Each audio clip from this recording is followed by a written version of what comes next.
Mushrooms are for everybody that enjoys to consume them. My name is Sam Morgan. I am the owner and operator of High Tide Mushroom Farm, and this is my take on mushrooms. Mushrooms are the plant-like structure of fungi. They have a stem, they have a cap, some have veils, but all are pretty great.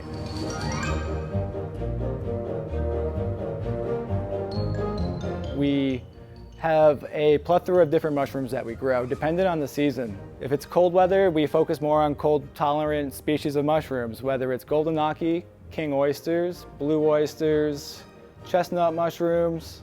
And then when the weather starts warming up, we kind of try to switch our rooms over to warmer weather tolerant mushrooms, whether it's pink oyster mushrooms, yellow oyster mushrooms, Pioppino mushrooms, phoenix oyster or the Italian oyster mushroom, king blue oysters, and so on. I got into mushrooms for a few reasons. I was a firefighter and paramedic 10 years prior to getting into the agricultural realm of mushroom cultivation. Mushrooms are like the coral of the land. They are great remediators and filtration devices for not only our land, but they are great filter devices for our water as well. Welcome to the French Chef. I'm Julia Child. We're doing mushrooms today. All kinds of ways to use them. You know, you can hardly think of French cooking without mushrooms. The French call them champignons. So when people hear the term gourmet mushrooms, they usually think of blue oyster or anything within the oyster family of mushroom, which are great mushrooms. They are protein dense, full of umami flavor. They add a nice texture to whatever you're cooking. They can take center stage of a meal, or they can be an accessory to a meal to add some flavor.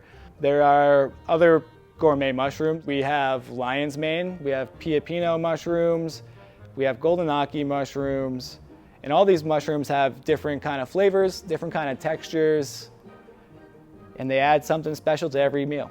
There's two different schools of thought when people first look at lion's mane, like, oh, what's that? Or, ooh, what's that?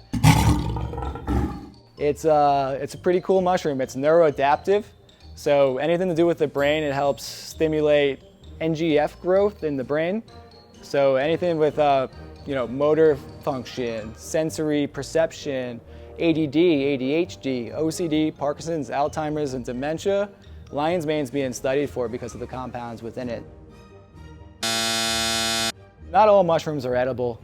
If you're gonna go out foraging, go through the woods and start looking for mushrooms because you're excited to get into the realm of mushrooms and mycology, I would say, start with getting to know your environment. Start to get to know your trees, what locations you're looking to start searching, and what kind of mushrooms you're looking for. It's not necessarily too hard if you start to zone in and focus on one or two mushrooms you want to find in your area, and you can do so in a couple different ways. I would say pick up an encyclopedia that deals with mushrooms, or also there's apps nowadays that you could take a photo of a mushroom and it will give a statistical probability of what that mushroom is. So if you're doing a little bit of cross-referencing and you're getting out into the woods and you're seeing some mushrooms you like, or you want to take home, maybe take some spore prints, I would say you need to be 100% confident on your choice before putting it in your mouth. Mushrooms are a hot topic right now, and to me that's no surprise.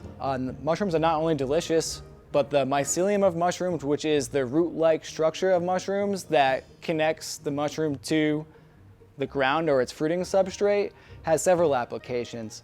Packing peanuts are going to be replaced with mycelium.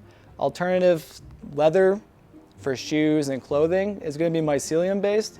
NASA is also studying to use mycelium as the structural basis to any kind of housing structure, whether it be on Mars or our interplanetary travels. Mushrooms, or the spores of mushrooms, can live in the vacuum of time and space.